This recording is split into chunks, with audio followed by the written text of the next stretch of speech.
بسم اللہ الرحمن الرحیم الحمد للہ رب العالمین والصلاة والسلام علی سید المرسلین وعلی آلہ واصحابہ اجمعین اما بعد فاعوذ باللہ من الشیطان الرجیم بسم اللہ الرحمن الرحیم فوقاہ اللہ سیئات ما مکروا وحاق بآل فرعون سوء العذاب النار يعرضون عليها غدوا وعشيا ويوم تقوم الساعة أدخلوا آل فرعون أشد العذاب صدق اللہ مولانا العظیم۔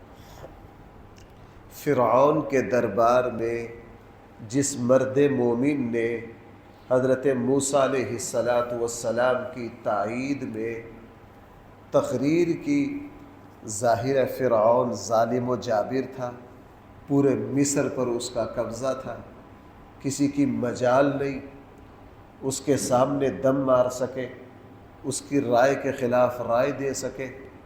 آپ کو پتہ ہے جو اقتدار کے نشے میں مست ہوتے تو آپ تھانہ میں کسی ایس ایچ او کی رائے کے خلاف رائے نہیں دے سکتے، ان میں فرعونیت اتنی ہوتی، لیکن اس کے سامنے کلمہ حق کہنا آسان نہیں تھا۔ اللہ تعالیٰ نے اس بندے کو ایمانی قوت دی، اس نے یہ تقریر کی۔ اس کے رد عمل پر کیا کچھ ہو سکتا تھا میں اور آپ اس کا آسانی سے اندازہ لگا سکتے ہیں، لیکن اللہ کی شان دیکھیے، قرآن کہہ رہا فوقاہ اللہ سیئات ما مکروا۔ اس تقریر کے بعد اللہ تعالیٰ نے بچایا اس شخص کو سیئات ما مکروا، فرعونیوں کی بدترین سازشوں سے اللہ نے اس شخص کو بچا لیا۔ یہ بچانے والے کون ہیں؟ اللہ۔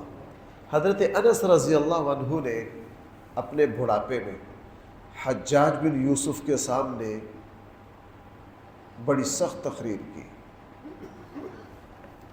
حجاج بن یوسف کے سامنے اس کے ظلم پر بہت سخت، اور وہ حضرت انس رضی اللہ عنہ کے بڑھاپے کا زمانہ تھا۔ حجاج نے حضرت انس رضی اللہ عنہ کو قتل کرنے کا توبہ نعوذ باللہ ارادہ کیا۔ حضرت انس نے دربار میں حجاج کو للکار کر یہ کہا کہ تم مجھے قتل نہیں کر سکتے۔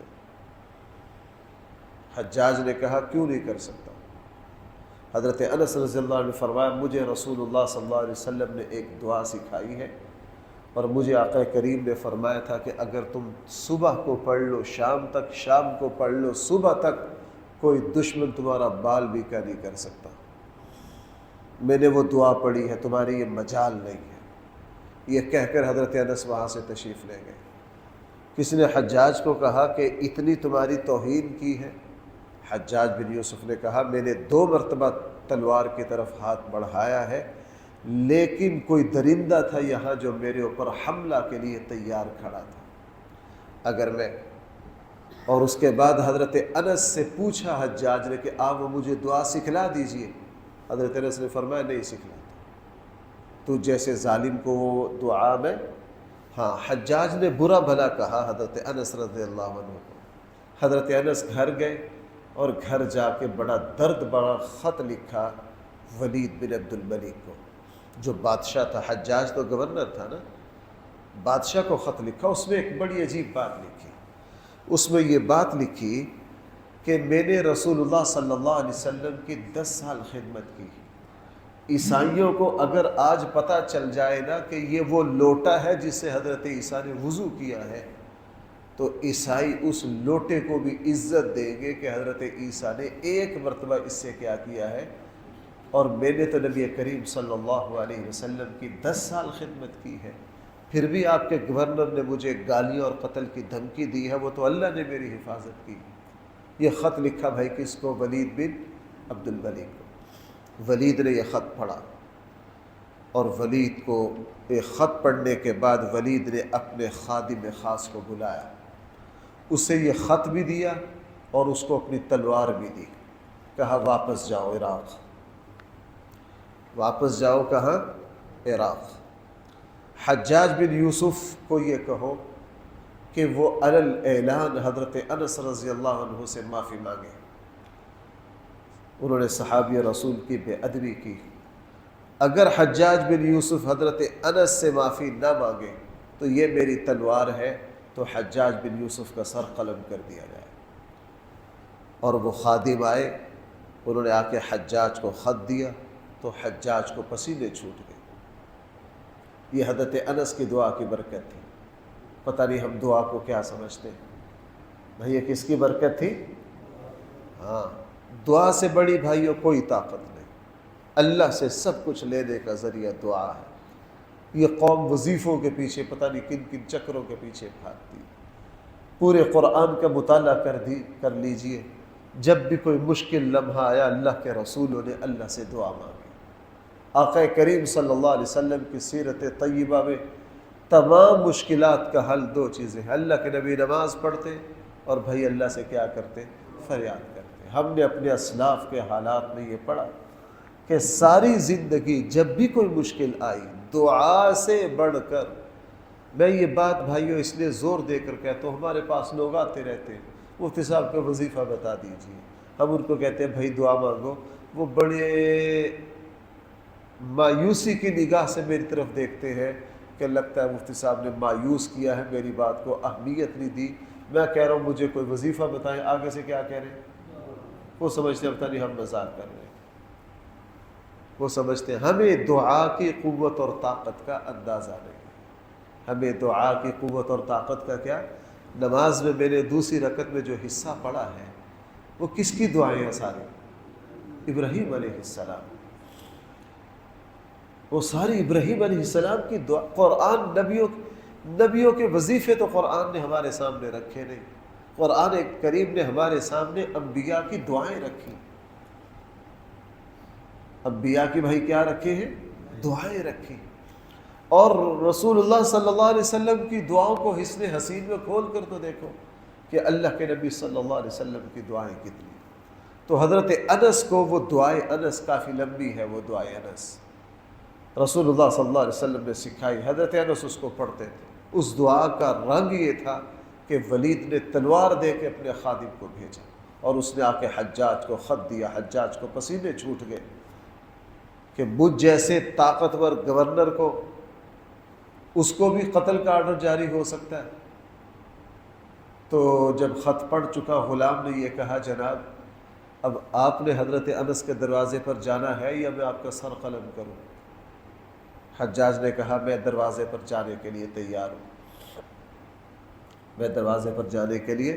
تو حجاج گیا، اس نے حضرت انس رضی اللہ عنہ سے معافی مانگی، اور یہ طاقت تھی ساری بھائی کس کی؟ اس دعا کی، یہ طاقت تھی اس دعا کی۔ اس لیے یہاں فوقاہ اللہ سیئات ما مکروا، اتنی جاندار گفتگو آپ نے دیکھا ہے۔ ہمارا 5واں درس ہے آج اس تقریر پر۔ فرعون کے دربار میں جس اللہ کے بندے نے فرعون اور اس کے ماننے والوں کو، ان کے غلط نظریات کو، ان کے کفر کو، ان کے شرک کو بالکل برباد کر کے رکھ دیا، اور اللہ تعالیٰ کی صداقت اور سچائی کو کھول کر بیان کیا، اور پیچھے یہ ایسا زبردست باتیں فرمائی۔ میں نے عرض کے 5 درس ہو گئے ہیں ہمارے اس خطاب کی تشریح میں۔ یہ بھی کہا جناب یہ دنیا کی زندگی دھوکہ ہے، اس پر اکڑ کر اللہ تعالیٰ کی نافرمانی نہ کرو۔ فرعون سے یہ کہا، بھائی فرعون سے یہ کہا۔ اب ظاہرہ فرعون کو کتنا غصہ آیا ہوگا، اس کے وزیر چمچوں کو کتنی تکلیف ہوئی ہوگی، لیکن اللہ فرما رہے ہیں فوقاہ اللہ سیئات ما مکروا، اللہ تعالیٰ نے بچا لیا اس شخص کو سیئات ما مکروا، ان کی بدترین تدبیروں سے۔ بھائی ان کی کس سے؟ بدترین تدبیروں سے بچا لیا۔ یہ حفاظت اللہ کے پاس ہے۔ بھائی یہ حفاظت کس کے پاس ہے؟ میں نے چند دن پہلے ایک بات آپ کو سنائی تھی، حضرت حسن بصری رحمہ اللہ، آپ کو پتہ ہے افضل ترین تابعین میں سے، تابعین میں جو چند حضرات بہت ہی افضل ہے، حضرت حسن بصری ان میں سے۔ اور آپ حضرات جانتے ہیں حضرت حسن بصری کی جو والدہ ہے وہ حضرت ام سلمہ رضی اللہ عنہا کی باندی ہے۔ حضرت حسن بصری رضی اللہ عنہ کی زبان میں فصاحت و بلاغت بہت تھی، ظاہری حسن و جمال بھی بڑا تھا، اور ان کے بولنے میں تاثیر بہت تھی، نفاست بہت تھی۔ اللہ نے کوئی زبان کی تاثیر ایسی عطا کی تھی حضرت حسن بصری رحمہ اللہ۔ ایک مرتبہ کسی نے پوچھ لیا کہ حضرت آپ کی زبان میں یہ تاثیر ایسی کہاں سے آئی ہے؟ آپ جب بولتے ہیں وہ بات دل تک پہنچتی۔ تو حضرت حسن بصری نے پھر مسکرا کے فرمایا، بھائی اصل بات یہ ہے کہ میری جو والدہ تھی وہ باندی تھی، لونڈی تھی، کس کی؟ حضرت ام سلمہ ام المومنین رضی اللہ عنہا کی۔ اور حضرت ام سلمہ نے حضرت حسن بصری کی والدہ کو بیٹیوں کی طرح پالا تھا۔ فرمایا کہ حضرت ام سلمہ رضی اللہ عنہا کا جب بڑھاپا آ گیا تو گھر کو میری امی سنبھالتی تھی، اور میں جب بچہ تھا، چھوٹا پیدا ہوا، تو میری والدہ کام کاج کر رہی ہوتی تو حضرت ام سلمہ ہی مجھے کھلاتی، وہی مجھے ماؤں کی طرح سنبھالتی، اور بعض مرتبہ میری والدہ گھر میں نہ ہوتی تو میں روتا تو اپنی چھاتی جو تھی وہ میرے منہ میں دے دیتی۔ اس کی برکت ہے جو انوارات حضرت ام سلمہ کے جسم میں تھے، رسول اللہ صلی اللہ علیہ وسلم کی زوجہ مطہرہ ہونے کی وجہ سے وہ برکتیں مجھ تک بھی پہنچی، جس کی وجہ سے اللہ نے میری زبان میں کیا رکھی؟ فصاحت و بلاغت رکھی۔ میرا یہ موضوع نہیں ہے، میں اصل اس آیت کی تشریح عرض کرنی ہے۔ حضرت ام سلمہ نے اس ناز سے، اس پیار سے پالا تھا ان کی والدہ کو کہ مکہ کے بڑے بڑے، مدینہ کے بڑے بڑے گھرانوں سے رشتے آئے۔ حضرت ام سلمہ رضی اللہ عنہا اپنی لونڈی کا رشتہ نہیں دیتی تھی۔ پھر ایک دن سیدنا صدیق اکبر رضی اللہ عنہ حضرت ام سلمہ رضی اللہ عنہ کے پاس تشریف لائے اور ام المومنین سے درخواست کی کہ میرے جو غلام ہیں، آپ کو پتہ ہے وہ میرے بیٹوں کی طرح ہیں، اور مدینہ میں حضرت صدیق اکبر رضی اللہ عنہ کے جو غلام تھے وہ بھی فاضل تھے، بہت بڑے، وہ بھی کیا تھے؟ بہت بڑے فاضل تھے، علم میں بڑا اونچا مقام رکھتے تھے۔ صحابہ کرام نے اپنے غلاموں پر اتنی محنت کی تھی کہ ان کے غلام بڑے بڑے علماء بنے۔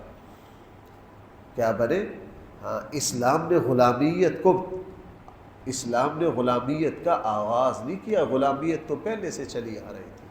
ہاں، اسلام نے پھر غلاموں کو اولاد والے حقوق دیے۔ صحابہ کرام نے اپنے غلاموں کو اتنا پڑھایا۔ اس زمانے کے ایک بڑے عظیم بادشاہ ہوئے،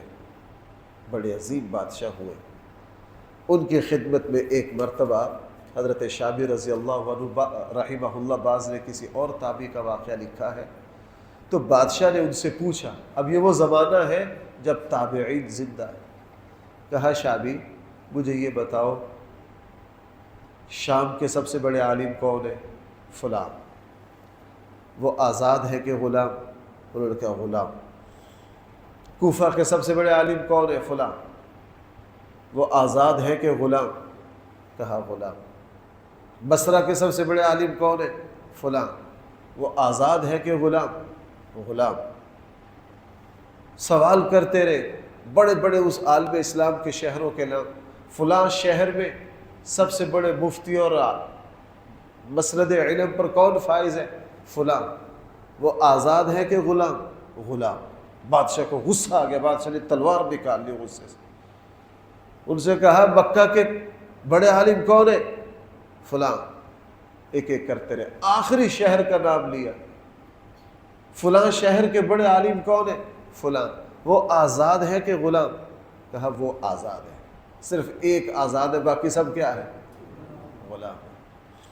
امام بخاری رحمہ اللہ کے جو والد تھے، اسماعیل محمد بن اسماعیل البخاری الجوفی، امام بخاری کے جو استاد ہیں، امام بخاری کے جو والد ہیں، وہ خود غلام تھے۔ بھائی وہ کیا تھے؟ غلام تھے، غلام کے بیٹے ہیں امام بخاری۔ صحابہ تابعین نے اپنے غلاموں کو علم سے اتنا آراستہ کیا۔ تو صدیق اکبر آئے، انہوں نے پھر حضرت ام سلمہ رضی اللہ عنہا سے رشتہ مانگا، ان کی باندی کا۔ حضرت ام سلمہ نے فرمایا ہاں اب میری باندی کے جوڑ کا رشتہ آیا ہے۔ پھر یہ رشتہ دیا تو حضرت حسن بصری کے جو والد ہیں وہ صدیق اکبر رضی اللہ عنہ کے غلام ہیں، اور ان کی جو والدہ ہیں وہ حضرت ام سلمہ رضی اللہ عنہ کی باندی ہیں، جو بات میں سنا رہا تھا۔ بعد میں عباسی خلیفہ ناراض ہو گیا حضرت حسن بصری سے۔ حضرت حسن بصری رحمہ اللہ کے قتل کے آرڈر جاری کیے۔ عباسی خلیفہ حج پر آیا، مکہ میں داخل ہو رہا تھا، اس کو پتہ چلا حضرت حسن بصری بیت اللہ میں موجود ہے۔ اپنا پولیس کا ایک دستہ بھیجا کہ میرے آنے سے پہلے پہلے ان کو سولی پر لٹکا دیا جائے۔ بھائی کیا کر دیا جائے؟